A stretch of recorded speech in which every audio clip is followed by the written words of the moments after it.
and watch TV. This year, the Academy hired 3 women to host because it's cheaper than hiring 1 man. It's fun, right? Yeah. You're right.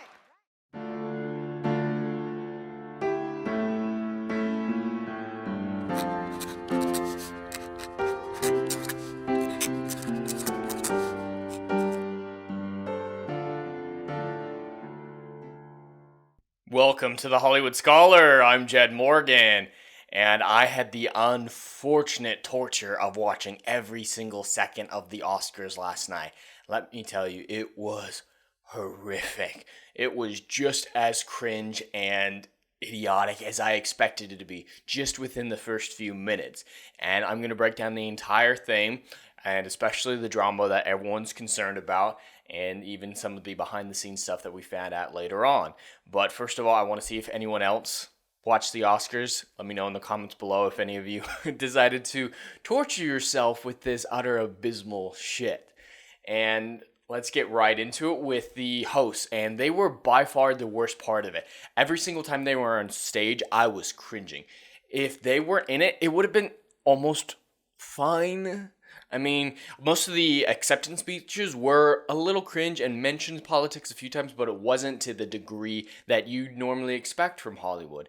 The only speech that I didn't hear fully was the best director for director of The Power of the Dog, and she's the one with one of the most political movies of the bunch, so hers may have been way further off the rails than all the others that I experienced, but most of them were fine, mostly just thankful, just kind of the boring stuff that you're accustomed to, and they just did what they needed to and got off stage, and it was fine. But there were a lot of political movies in this batch again this year, which seems to be the norm. I've seen one of the movies that was nominated for Best Picture, I think. Most people haven't seen most of these movies, so they don't care if people even like these movies or not.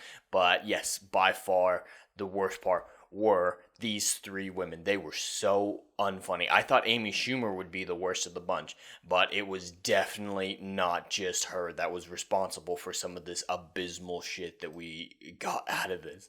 We can just listen to one of their first jokes when they first got on stage. That's right. When movie lovers unite and watch TV.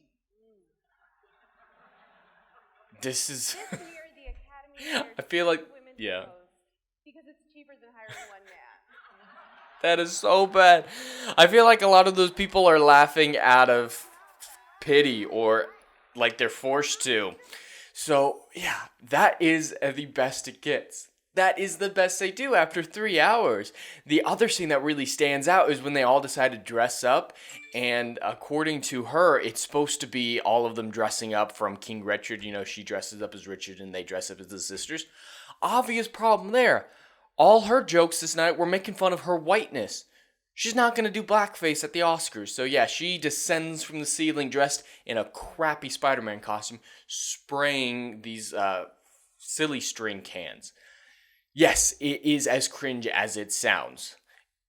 They thought they were so funny. They really did. And there was a lot of objectifying men coming from these 3 women. I mean, like, full-on, like, tapping down men, grabbing their asses. Like, they were full-on harassing these men. And I don't really have a problem with that if it was okay in the reverse. If these were 3 men harassing 3 women, yeah, that wouldn't go over so well. I just don't want a double standard. Either both of them are fine or neither of them are fine. My opinion, both of them are fine, but at least be consistent. But yeah, she straight up like grabbed Jason Momoa's ass, and yeah, she was one of the worst. And then yeah, she tried to like scooch away Kristen Dunst from her husband and be like, "Hey, honey." It was just so bad. I cannot harp enough how cringeworthy these 3 women were. They were some of the worst comedy I've ever seen. And it's, again, proving that Chrissy Mayr is one of the only funny comedians, which I'll actually get into some of her comments later, because, yeah, she's one of the only funny female comedians out there. Just a side note, they thought the best fan moment of the movie making history, because they included Neo's dodge bullet time, they included Avengers Endgame, they included a lot of stuff, but they decided out of all those incredible moments, Flash entering the Speed Force was the best. I can't process how bad of a take that is. Because, I enjoyed Zack Snyder's Justice League. It was fine. It was better than the original. But it's not better than Bullet Time. It's not better than Endgame. It's not better than nearly any other movie that was on that list. It was just insane that they included it. Not really a big deal or political or anything. It was just like, what? What? More one of those cringe moments. I do have to say there were two moments that I actually enjoyed during the Oscars. The first one was the 60 celebration of James Bond. That little video they played wasn't actually that bad. I actually quite enjoyed that 60th anniversary video that they played. Pretty cool. I have to admit, that was good. And then the absolute highlight was the speech given by Kevin Costner. Kevin Costner's speech, when preparing to introduce the best directors, was actually very good. He didn't talk about politics like everyone else. He didn't talk about Ukraine. He didn't talk about Florida, which these three women had to include the Don't Say Gay bill. He talked about how when he was 7 years old, he saw how the West was won and how it birthed his love for movies. And that was an incredible moment. I actually really enjoyed that moment. But that was like those two were the only moments that I cared a damn bit about. The rest of it was cringe. But that's all I have to say besides about the drama that you're here for. This is how it aired in America. This is how I saw it. Of course, I immediately thought it was staged. Part of it. And yeah, they cut the sound. I immediately assumed it was my fault, like I had clicked away at that moment, so I rewound a couple times. It's like, no shit, something actually did happen. And with the muting, I definitely led me to believe that it wasn't fake. And yeah, that face was not good. And then we have the unedited clip here. Wow. Will Smith just smacked the shit out of it. He did. Wow. He's definitely a little pissed. It was a G.I. Jane joke. G.I. Jane のジョークだったんです。I'm going to, okay? That was an impressive moment. Because, yeah, there's a lot going on in that scenario. First of all, either Will Smith slaps like a bitch, or Chris Rock has an iron jaw because, yeah, he didn't seem to be affected. That was one of the reasons I thought it was staged because, yeah, they didn't react too much. And it's, from another angle, we actually saw Will Smith laughing for a time prior to getting up, and he was laughing along with the joke. I thought the joke was funny. I didn't really get it at first. I had to look it up, but it was a fine enough joke even after understanding what happened.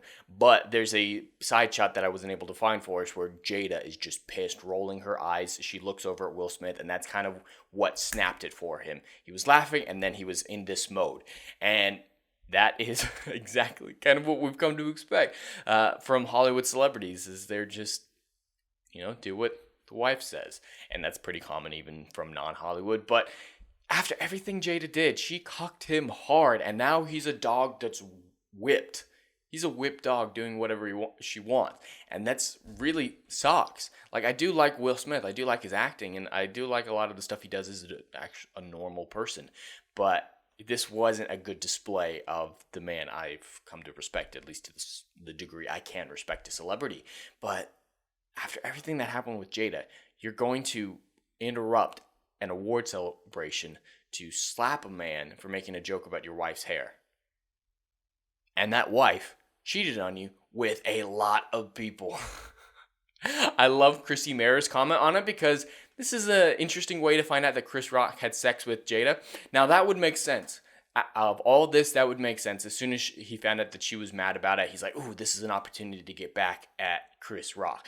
And, it probably isn't true, but it is kind of something that's funny to think about. I definitely think that there might be some credence to this true female comedian's comments here. And of course, it's a Gundam coming at it with fire. I just think this is all pretty great. The meme game is gonna be great. The meme game out of this all is gonna be incredible to see. People are already memeing it to hell and back, and it's exactly kind of what you'd expect from everything that's going on.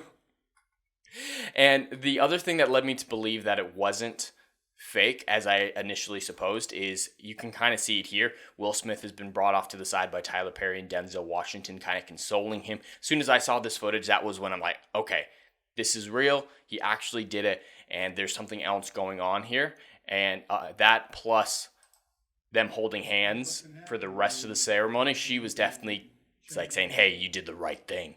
And it wasn't helped that the Academy came out and did the bare fucking minimum. And his award speech was all about, we do love, protect a family. He was crying, sobbing. It was pretty bad. I don't think he did the right thing, and I don't think he should get in trouble for it because it's a slap, and it was a bitch slap at that. So, like, it doesn't mean anything per se, in my opinion, at least. It was not as big of a deal from that aspect of it. I mean, it was still very unprofessional and uncool. But funny thing out of it, Cock is now trending because of the situation, and there's just, a lot of fun stuff going on with it, and yeah, he's just completely sobbing on it. And the funny thing is to see everyone on both sides of any political aisle, they're dividing their lines and coming out either for or against Will Smith and Chris Rock. They're picking teams, going to war with each other on Twitter, and I really don't give a shit. I think the joke was fine. I didn't get it, so I didn't necessarily, it was fine. It doesn't matter. The joke wasn't that big of a deal.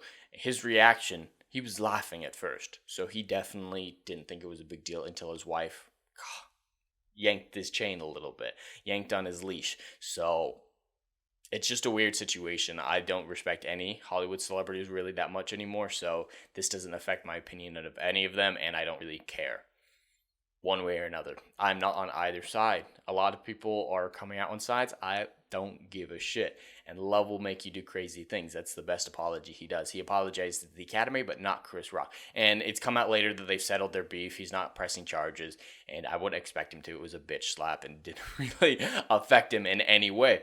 But, drama's gonna drama. Even if it wasn't fake, it may have just saved the Oscars. Whether or not it was fake, it may have saved the Oscars because it's the most noteworthy thing to come out of the Oscars for many, many years. So we'll have to see how it plays out. If next year people will tune in just to see something like this happen again, similar to how NASCAR watchers just watch to see if there's going to be a big, massive crash.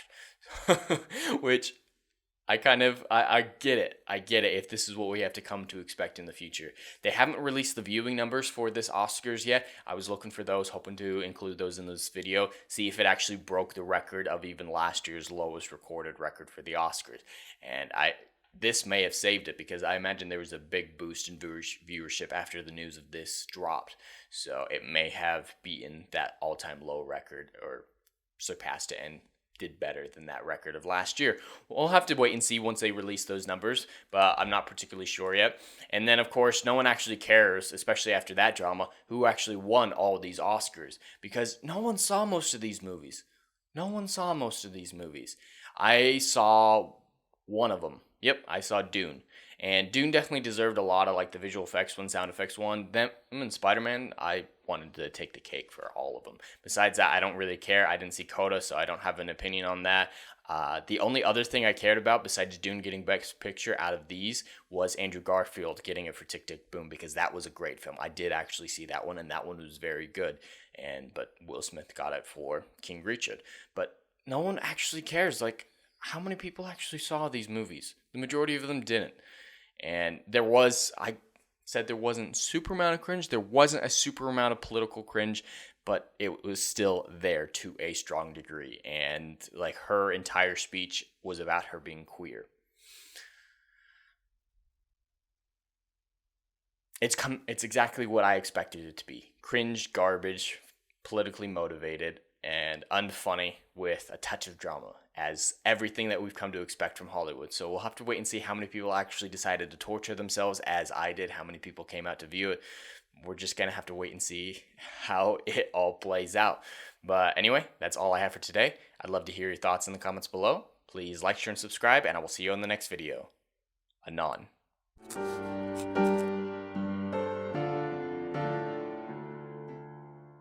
If you like what I do here and want to see good, compelling stories that Hollywood will no longer give you, check out my book series, Odyssey of a Phoenix, a mythological epic about philosophy, morality, and modern-day mental illness issues. Books 1, Down in Flames, and Book 2, Apocalypse Then, currently on sale. Book 3, Kill the Dark, coming soon.